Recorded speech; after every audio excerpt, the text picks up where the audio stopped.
은혜에 대한 말씀을 언젠가 꼭 전하고 싶었었는데 벌써 21번째 말씀을 전하면서 그래도 아직도 코로나19가 끝나지 않아서 너무나 마음이 무겁습니다.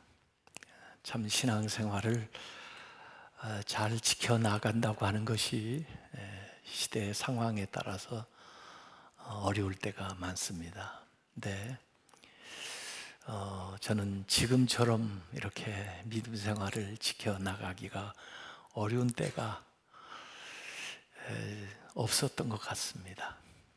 이때 신앙생활 하시는 우리 모든 성도들이 참 귀하고 또 이 어려운 중에도 하나님 앞에 나와서 귀한 찬양들 드리는 우리 찬양대원들도 귀하고 또 이 자리에 나오지 못하지만은 가정에서도 어떻게든지 믿음 생활을 하려고 애쓰시는 우리 성도들의 그 모습이 너무나 아름답습니다. 하나님께서 이 모든 것들을 긍휼히 여겨주셔서 우리에게 하나님의 은총을 내려주시기를 간절히 바랍니다. 오늘 문에 대한 이야기를 예수님께서 이렇게 시작을 하시는데 대체로 우리 한국 사람들은 큰 문을 좋아합니다. 대문 그러죠. 그래서 동대문, 남대문, 서대문, 그래서 광화문 큰 문으로 들어가면서 이리 오너라 그렇게 하고는 들어가는데 그래서 문의 장식을 대단하게 해놓습니다. 근데 실제로 대단한 문인 줄 알았는데 들어가 보니까 아무것도 없어요. 또 보잘것없어요. 그러면 속은 거죠. 그래서 세상에 그렇게 미혹하거나 사기를 치는 사람들이 있습니다. 겉으로 볼 때는 대단한 곳으로 들어가는 것처럼 그렇게 유혹을 해서 이끌어 갔는데 그 큰 문으로 들어가 보니까 아무것도 아닌, 그런가 하면 세상 사람들도 그냥 보이는 문이 아니라 이 좁은 문, 통과하기 힘든 그 과정을 들어가기 위해서 애쓰는 경우도 봅니다. 왜냐하면 경험상으로 볼 때 정말 대단해지기 위해서는 모든 사람들이 갈 수 있는 길보다는 참 소수의 사람들에게만 허락되어 있는 그 문으로 들어가야 뭔가 어느 위치에도 올라가고 또 무언가 할 수 있는 사람이 될 수 있다 해서 이 입시의 아주 좁은 문을 통과해서 특별히 정말 어려운 학교에 가보려고 노력하는 경우도 많이 보고요. 또 직장도 뭐 여러 군데 있지만은 그 직장 가운데에도 아주 특별한 좁은 문으로 통과하려고 노력을 하는 경우가 많이 있습니다. 그 좁은 문을 통과하기는 힘들지만 그 좁은 문을 들어가고 나면은 탄탄대로가 펼쳐질 것이다. 그렇게 기대하기 때문에 세상 사람들도 어느 정도 이 좁은 문을 향해서 가는 경우가 있습니다. 그런데 오늘 예수님이 말씀하신 것은 거기에서 더 나아갑니다. 문도 좁은 문이지만 좁은 문을 통과했다고 해서 탄탄대로가 펼쳐지는 게 아니고 고생 끝 행복 시작이 아니라 좁은 문을 통과해서 들어갔는데 길도 좁은 길이라고 하는 것입니다. 이것이 신앙생활입니다. 신앙생활은 입문하는 것만 힘든 것이 아니고 신앙생활 해 나가는 과정 자체도 힘들다는 것입니다. 그럼에도 불구하고 예수님은 우리에게 좁은 문으로 오라고 초대를 하고 계십니다. 그래서 오늘 말씀 마태복음 7장 13절 14절에 보면 좁은 문으로 들어가라. 멸망으로 인도하는 문은 크고 그 길이 넓어서 그리로 들어가는 자가 많고 생명으로 인도하는 문은 좁고 길이 협착해 찾는 이가 적음이라. 이렇게 말씀을 하고 있습니다. 사실은 문 밖에 펼쳐질 세상은 경험하지 않아서 몰라요. 우리 모릅니다. 그러니까 문만 보고는 판단이 잘 안 되는데 예수님께서는 그 문 안을 다 보고 계시기 때문에, 알고 계시기 때문에 우리한테 조언을 해주시는 겁니다. 보는 걸로 선택하지 말고, 사람 많은 쪽 선택하지 말고, 쉬운 쪽 선택하지 말고 좁은 문으로 가. 그 문 들어가면은 생명으로 가는 길이야. 이렇게 얘기하는 것입니다. 그래서 여기 두 종류의 문이 나와 있습니다. wide, 넓은 문, easy, 쉬운 문, popular, 인기 있는 문이 아니고 narrow, 적은 길이지만 hard, 힘든 길이지만 non-popular, 인기 없는 길이지만 그리 가야 생명으로 간다. 이렇게 예수님이 말씀을 해주는 겁니다. 문을 통과한다는 것은 사실은 입문하는 건데 기독교인이 되는 거죠. 말하자면 예수 그리스도를 영접해서 거듭나서 하나님의 자녀가 되는 중생, 그것도 사실은 쉬운 거 아니에요. 그런데 중생에서 끝난 거 아니고 신앙생활을 하는 중생에서 더 하늘나라로 나아가는 길이 뭐냐면 성결한 삶이에요. 성결한 삶, 거룩한 삶을 살아라는 거예요. 거룩한 길 가르라는 거예요. 그래야 천국에 도달하게 된다는 것입니다. 그래서 우리가 성결한 삶을 살아간다는 것이 참 좁은 길을 걸어가는 거예요. 이 세상으로 보면은 참 험한 길을 우리가 가고 있는 것입니다. 참 이 길을 가는데 그냥 자동적으로 되지를 않으니까 예수님께서 이 병행구절인 누가복음 13장 24절에 보면은 이렇게 말씀을 했습니다. 좁은 문으로 들어가기를 힘쓰라. 힘을 써야 됩니다.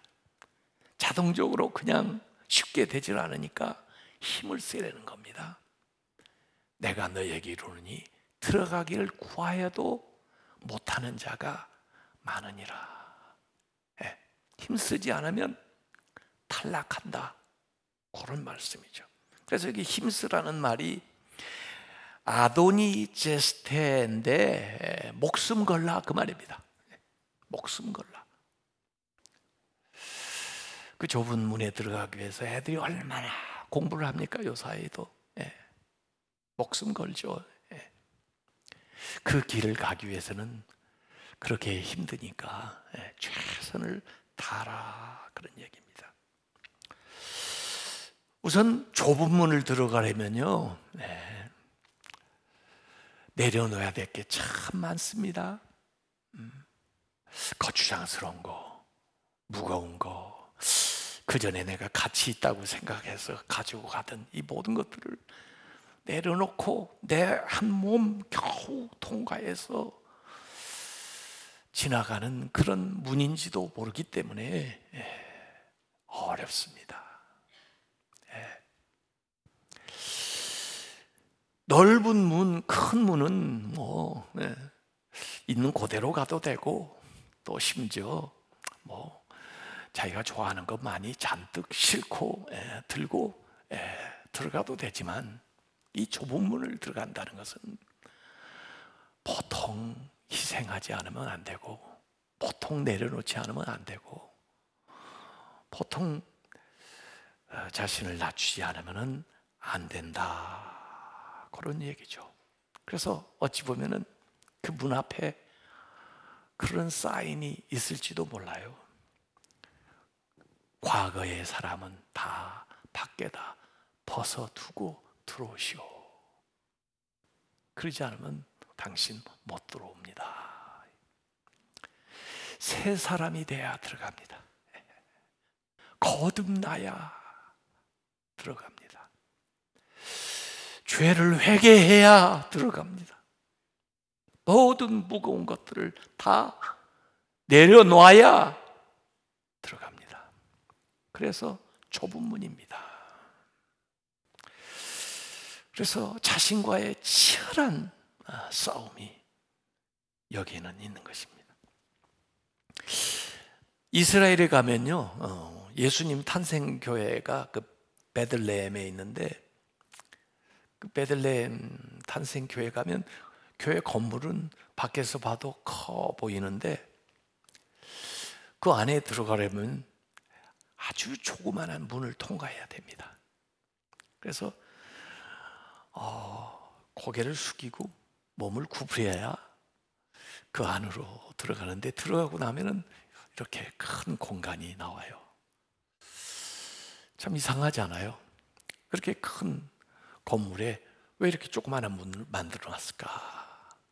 근데 예전에는 큰 문을 만들어 놨답니다, 처음에는. 그런데 뭐 세상에 내노라는 왕들, 무슨 귀족들, 장군들, 이런 사람들이 성지순례라고 와가지고 이 예수님 탄생교회까지 오면서도 위용이 좋게 말을 딱 타고 또박또박 들어가고, 그렇기 때문에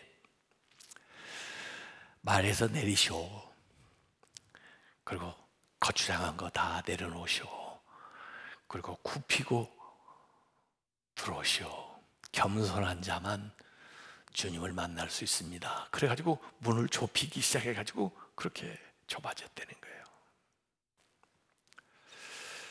좁은 문입니다. 사실 예수님에게 왔었던 많은 사람들이 있어요. 특별히 그 부자 청년이 와서 어떻게 해야 영생을 얻겠습니까? 그때 예수님이 그 부자 청년에게 이 얘기를 하십니다. 너 그 많은 재산 그거 팔아가지고 가난한 사람들 나눠주고 너는 내 제자가 되라, 나를 따르라, 그래요. 그가 원했던 답을 들었는데, 문제는 그걸 실천하는 게 어려운 겁니다. 그래서 고민이에요. 결국은 그가 돌아갑니다. 그때 예수님이 마태복음 19장 24절에 이렇게 말씀하셨습니다. 낙타가 바늘귀로 들어가는 것이 얼마나 좁은 문이에요? 바늘귀처럼 좁은 문이에요. 낙타가 바늘귀로 들어가는 것이 부자가 하나님의 나라에 들어가는 것보다 쉬우리라. 거의 불가능한 얘기죠. 낙타가 어떻게 바늘귀로 들어가요? 좁은 문. 예수님은 내가 양의 문이다 그러셨거든요. 그 문으로 들어가는데, 그 문 들어가고 나니까 넓은 문이 펼쳐지는 게 아니고 역시 좁은 길이 나오는 것입니다. 그것이 십자가의 길입니다. 그것이 예수님이 가신 길이에요. 신앙생활이 우리는 편하고 영광을 얻고 출세를 하고 인기를 얻고 세상에서 환영받는 그런 길인 줄 알지만 아닙니다. 신앙생활 하기가 어렵습니다. 들어오는 입문하는 것뿐 아니라 이 과정 자체가 그 목적지를 향해 나아가는 그 과정이 어려워요. 여러 가지 돌발 변수와 시험과 환난을 당합니다. 그 존 버년이 쓴 철로 역정을 보면은 그 순례자 가는 길에 수없이 많은 일들을 만나요. 그걸 겪어갑니다. 너무 탄탄대로라고 그렇게 생각하면요, 가다가 실망하고 좌절하고 쓰러지고 또 아마 포기할지 몰라요. 어려움을 예상해야 됩니다. 여러 가지 시험이 있다고 각오해야 됩니다. 그럼에도 불구하고 우리가 잘 나가야 됩니다. 그것이 제자의 삶입니다. 신앙생활은 외로운 길이고 수고하는 길이고 고통스러운 길이고 희생하는 길이고 헌신하는 길이고 때로는 죽는 길입니다. 그것이 제자의 길이고 예수님이 가셨던 길입니다. 예수님이 뭐라고 하셨어요? 내가 곧 길이다 그러셨어요. 그러시면서 예수님이 나를 따르려면 자기 십자가를 지고 나를 따라와야 된다 그랬습니다. 예수님이 공생애를 시작하기 전에 시험을 받으시는데 사탄이 제시하는 길이 다 넓은 길입니다. 헬라 사람들 알지? 헬라 사람들은 뭐니 해도 물질이야, 물질. 경제적인 문제만 해결해 주면 이 사람들한테 인기를 얻는 것은, 메시아가 되는 것은 너무 쉬워. 자, 이 돌을 떡으로 한번 만들어 봐. 문제는 경제야. 그 길로 나아가 버려요. 예수님 거절하죠. 사람이 떡으로만 사는 게 아니다. 그래? 그러면 또 다른 길을 보여줄게. 로마 길을 로마. 이 로마는 세계로 다 통하는 길인데, 이 권력, 군사력, 이런 거, 이것만 가지면 사람들의 마음을 좌지우지할 수 있고 사람들을 지배할 수 있고 또 땅을 차지할 수 있고, 얼마나 넓은 길이야. 요거 나한테 딱 한 번만 타협해, 경배해, 그러면 다 줄 테니까. 그래도 예수님 거부해요. 그래? 자, 그러면 내가 히브리 길을 보여줄게. 히브리 사람들은 종교성이 많아가지고 기적을 보면 참 대단하다고 그러고, 그래서 사람들이 모여들 거야. 너 이 성전에서 한번 뛰어내려봐. 그리고는 아무 상처도 없이 사뿐히 땅에 앉는다면은 사람들이 박수갈채를 보낼 거고, 그리고 인기를 얻게 될 거고, 그리고 메시아로 추앙을 하게 될 거야. 넓은 길을 제시하는 거예요. 근데 예수님은 그 길을 다 거부하시고 십자가의 좁은 길을 가셨습니다. 예수님께서 우리에게 말씀하시는 길이 그런 길이에요. 사실 예수님의 제자들이 다 그 길을 가라 모두 다 순교를 했습니다. 그리고 초대교회 신자들이 전부 그 고난 중에, 그 카타콤에, 또 가파도기아 그 대림구유 그 동굴에 숨어서 신앙생활을 했어요. 그런데 그들이 그렇게 신앙생활을 하다가 점점 믿는 사람들이 많아지고 힘을 얻게 되고, 그리고 결국은 로마에 이제 기독교가 공인이 되고 국교가 되고, 그렇게 하면서 어떻게 보면은 믿어야 출세하고, 믿어야 인정받고, 믿으면 환영받고, 믿는 사람들이 잘 되고 뭐 그러다 보니까 기독교인이 되는 길이 넓은 길이 돼버렸어요. 화려한 길이 돼버렸어요. 편안한 길이 돼버렸어요. 그래가지고 정말 예수님의 제자다운 제자를 찾아보기가 어려운 그런 상황으로 바뀌고 있는 겁니다. 어떤 게 더 좋아요? 지금은 어느 상황이에요? 지금 오늘 우리의 상황은 어떤가요? 목회자들은 좁은 길을 걷고 있나요? 신자들이 좁은 길을 걷고 있나요? 예수님은 누가복음 14장 26절에 이런 말씀하셨습니다. 무릇 내게 오는 자가 자기의 부모와 처자와 형제와 자매와 더욱이 자기 목숨까지 미워하지 아니하면 능히 내 제자가 되지 못하리라. 이렇게 말씀하셨는데, 하나님의 말씀은 변화가 없는데, 변함없는데, 오늘 우리는 어떻게 넓은 문을 가면서도 믿어보려고 하고 넓은 길을 가면서도 제자라고 얘기를 하고 있어요. 그래서 예수님은 우리에게 경고하고 있습니다. 마태복음 7장 15절에 거짓 선지자들을 삼가라. 양의 옷을 입고 너희에게 나아오나 속에는 노략질하는 이리라. 이리가 양의 탈을 썼다는 겁니다.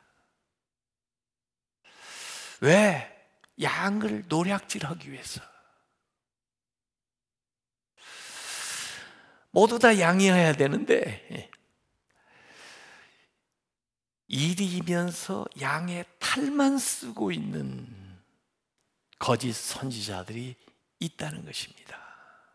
그래서 우리에게 경각심을 주는 거예요. 사실은 이 양들은요, 이 시력이 약해가지고요, 구분이 잘 안 돼요. 겉으로 이렇게 봤을 때는 그냥 다 양인 줄 아는데 자세히 분별을 못해요. 그래서 오늘 분별력을 가지라고 얘기를 해요. 제자라고 얘기하는 자들 가운데 거짓 선지자들이 있다는 겁니다. 그래서 미혹하고 심지어 약탈하고 심지어 잡아먹는다는 거죠. 그렇기 때문에 영적 분별력이 어느 때보다도 필요한 때입니다. 우리가 좁은 길을 가고 있다면 그럴 위험이 좀 적지만, 넓은 길을 가고 있다고, 넓은 길에 놓여 있다고 생각한다고 하면은 분별력을 가지고 잘 살펴보지 않으면 안 됩니다. 그런데 분별하는 방법을 여기 7장 16절에 가르쳐 줬어요. 그들의 열매로 그들을 알지니. 열매를 봐라. 그러네, 열매. 그래서 오늘 나무와 열매의 비유를 얘기를 하십니다. 제가 이번에 산상수훈을 읽으면서 새롭게 깨달은 바가 있어요. 성경의 어느 대목보다도 이 산상수훈의 메타포, 예수님의 비유가 많이 나오는구나 하는 걸 알았어요. 아주 짧은 비유들이 산상수훈의 계속에 나와요. 오늘도 두 개의 문에 대한 이야기 있죠. 지금 양과 이리에 대한 이야기가 나와 있죠. 그리고 나무와 열매에 대한 비유가 여기 또 나오는 거예요. 그래서 열매로 구분을 해야 된다는 건데, 요절이 되는 말씀이 마태복음 7장 17절 말씀입니다. 좋은 나무마다 아름다운 열매를 맺고 못된 나무가 나쁜 열매를 맺는다 그랬습니다. 이 말씀을 우리가 잘 이해해야 됩니다. 겉으로 볼 때는요, 똑같은 나무로 보여요. 겉으로 볼 때는요, 똑같은 열매로 보여요. 그런데 다르다는 것입니다. 어떻게 다르냐?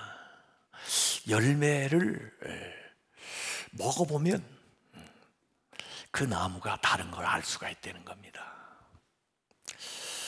요새 만약에 복숭아를 먹어요. 복숭아 두 개를 볼 때 이쪽에서 복숭아 나무에서 따온 거, 또 이쪽 다른 복숭아 나무에서 따온 걸 놓고 이것을 먹어봤는데 참 당도도 높고 맛있어요. 그러면 여기 복숭아 나무가 좋은 나무구나, 제대로 된 복숭아 나무구나, 이렇게 알 수 있는 거죠. 근데 이 열매 모양은 비슷한데 먹어보니까 맛이 하나도 없어요. 같은 복숭아인데 맛없는 복숭아 있죠. 그러면 이 따온 그 나무가 못된 나무죠. 그겁니다. 그러니까 우리가 겉으로 봤을 때는 구분이 안 되는데 그 열매를 보면 그 나무를 알 수 있다는 거예요. 사실은 그 나무가 더 중요한 거죠. 그 나무가 이 열매를 주는 거기 때문에.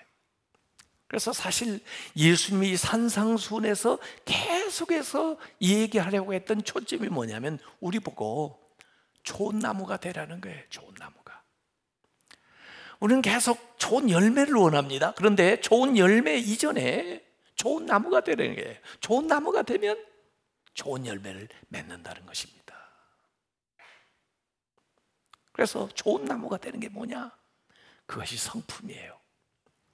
그래서 팔복의 시작부터 성품에 대한 이야기를 했습니다. 팔복이 복 이전에 성품을 얘기하는 거예요.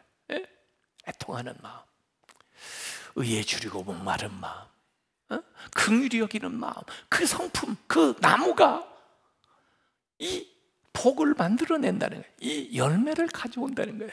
왜 이런 복을 받았느냐? 그게 진짜 복이려면은 그 나무가 그런 나무가 되어야 된다 하는 것을 여기 가르쳐 주는 겁니다. 마태복음 12장 33절에도 나무도 좋고 열매도 좋다 하든지 나무도 좋지 않고 열매도 좋지 않다 하든지 하라. 그 열매로 나무를 아느니라 그랬습니다. 그 열매하고 나무하고 일치한다는 거예요. 심지어 오늘 예수님은 아주 이런 비유를 했어요. 어떻게 가시나무에서 포도를 따겠니?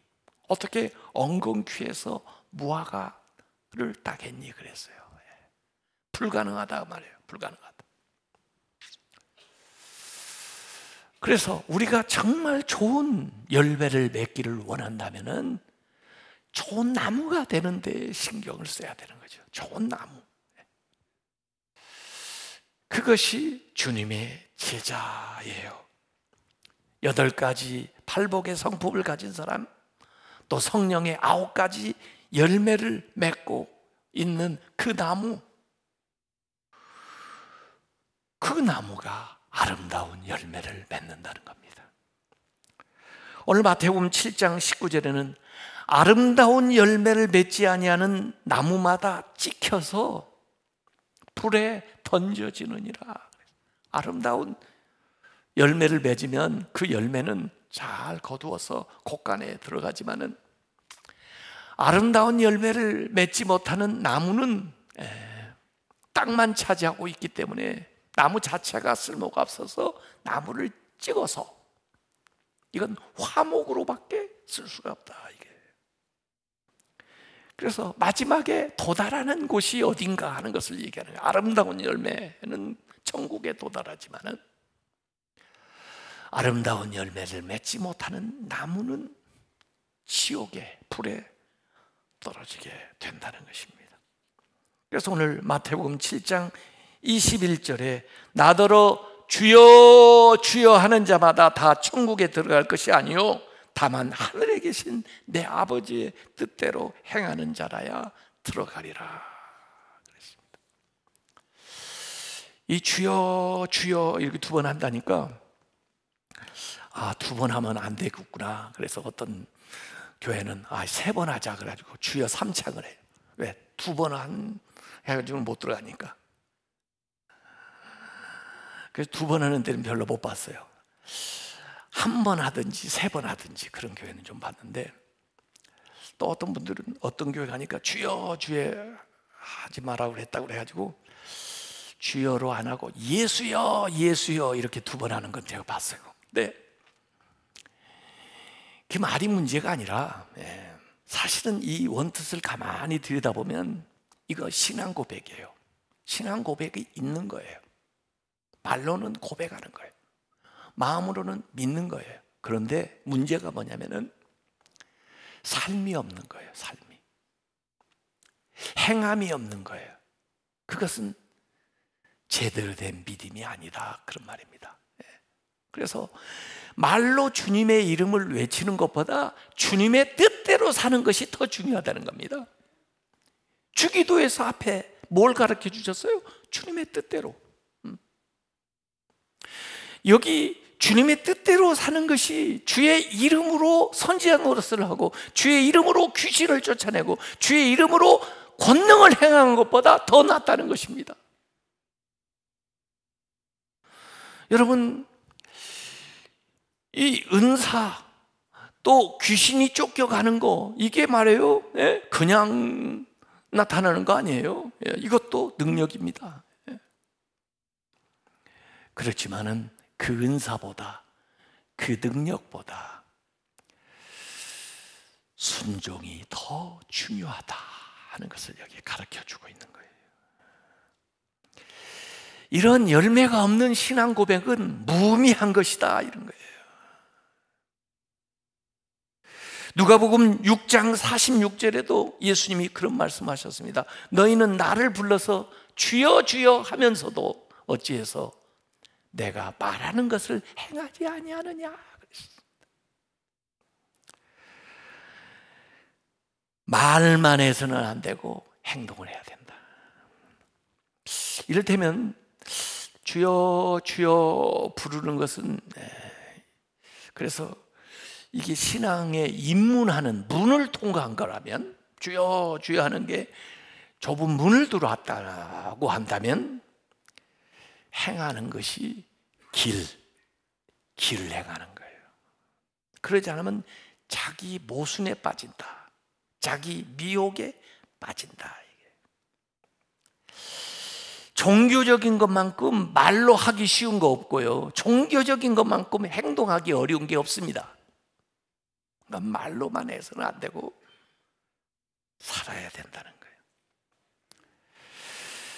세상에 이렇게 지내다 보면요, 믿는 사람들이 많아지고 믿는 사람이 환영을 받고 믿는 사람들이 큰 길로 다니는 그런 시대가 되면요, 주의 이름을 들먹이는 사람들이 참 많습니다. 그렇게 해가지고 자기들이 믿음이 좋은 것처럼 나타내는 사람이 많아요. 그런데 그 직분보다, 그 사역보다, 그 업적보다 순종이 더 낫다는 거예요. 그 은사보다 열매가 더 낫다는 거예요. 그 지위보다 은혜가 더 낫다는 거예요. 하나님의 뜻으로 행하는 사람이 더 귀하다는 겁니다. 이들이 선지자 노릇도 하고 귀신도 축귀하고 권능도 나타나고 대단해 보여도 주님은 그것을 하나도 감동받지 않으세요. 놀라지 않으세요. 오히려 이 불법을 행한 자들아, 내게서 떠나가라. 내가 너희를 도무지 알지 못하노라 그러신다는 겁니다. 안다는 것은 특별한 관계가 있다는 거예요. 특별히 관심이 있다는 거예요. 근데 내가 관심 없다 말이에요. 나하고 관계없다, 이렇게 말씀하신다는 거예요. 자, 다음 주간에는 이제 마지막 결론을 맺기 전에 오늘 예수님이 우리에게 권면하고 있습니다. 좁은 문으로 들어가라. 좁은 문 들어가면서 큰 길이 나오리라 생각하지 말고 그 좁은 문은 좁은 길로 연결된다. 그것이 제자도야. 제자로 살아가는 건데, 그렇게 바르게 살아가야 아름다운 열매를 맺게 된다고. 그것을 주님께서 우리에게 얘기를 해주고 계시는 겁니다. 주님의 제자들이 되시길 바랍니다. 어려운 환경 속에서도 믿음을 끝까지 잘 지키는 좁은 문, 좁은 길로 행하는 성도들 다 되시기를 주님의 이름으로 축원합니다. 기도하겠습니다. 아버지 하나님,